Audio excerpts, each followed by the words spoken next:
U većini slučajeva strah, tjeskoba i stres kod djece mijenjaju se ili nestaju tokom godina.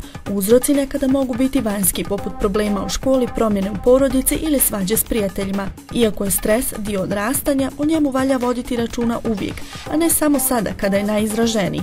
Ponekad je blaga uznemirenost, manji stres prije važnog ispita ili neke nove situacije potreban kako bi iz postojeće situacije dijete došlo do novih spoznaja.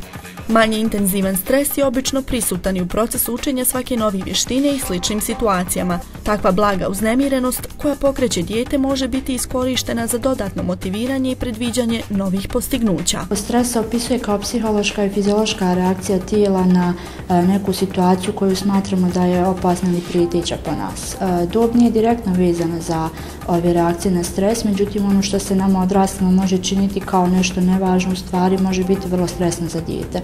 Normalna doza stresora je naravno veoma zdrava za dijete jer ono jača njegove potencijale, pokušavamo i pomažemo da razvije određene odbrambene mehanizme. Međutim, ukoliko je duže vremena izloženo određenim stresorima, može doći do pojave određenih stresnih reakcija poput prekomjernog znojenja, gubitka koncentracije, poremećaja spavanja, zatim izvršavanja školskih obaveza i sl. Strah je neugodan osjećaj koji vidimo kada se suočimo sa ili nečim vanjskim ili unutrašnjim što naravno smatramo da je opasno po nas. To recimo može biti neka osoba, životinja, neki neprijatan događaj kojeg se prisjećamo.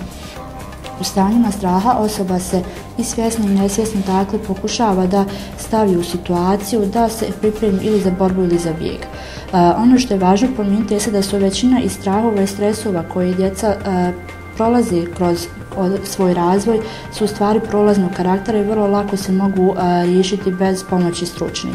Međutim, kada govorimo o školskom životu, najčešći stresori sa kojima se učenici suočavaju jesu u stvari prvo ispitivanje, zatim mobilnost gradiva, adolescentska kriza, zatim neprihvatanje u odjeljenju, odnosno u grupi, možda neke velike promjene u porodici i tako dalje.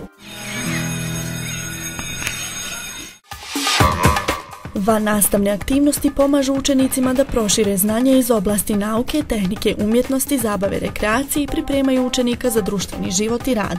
One su poseban vid nastavnog procesa u kojem odgojni element ima dominaciju nad obrazovnim. Vannastavne aktivnosti organizuju se u cilju razvoja interesa, sklonosti i stvaralačkih sposobnosti učenika. Kreativnosti i urođenim talentima učenika i njihovih nastavnika dato je maksimalno prostora kroz zaista veliku i šaroliku lepezu ponuđenih sekcija i klubova. Učenici, članovi eko sekcije, pokazali su nam šta rade u okviru ove sekcije. Zovem se Džamal Kurać, učenik sam 4. C razreda gimnazije dr. Mustafa Kamarić. Član sam ekološke sekcije koju predvodi profesorica Lutvija Čovolo. Naša sekcija broji 28 članova i okupljamo se jednom sedmično. Na ovu sekciju sam se odlučio iz razloga baš što volim prirodu i volim neke inovativne stvari kao što je ova u okviru naše škole. Pošto mi ekologiju imamo u okviru plana biologije, trebali bi donijeti neke svoje doprinese za ekosekciju. Cilj nam je da izlazimo u prirodu i skupljamo eksponate koje ćemo pridonijeti za našu sekciju. Ja sam Lutvija Čolo, profesor biologije u gimnaziji dr. Mustafa Kamarić i vodim ekološku sekciju naše škole.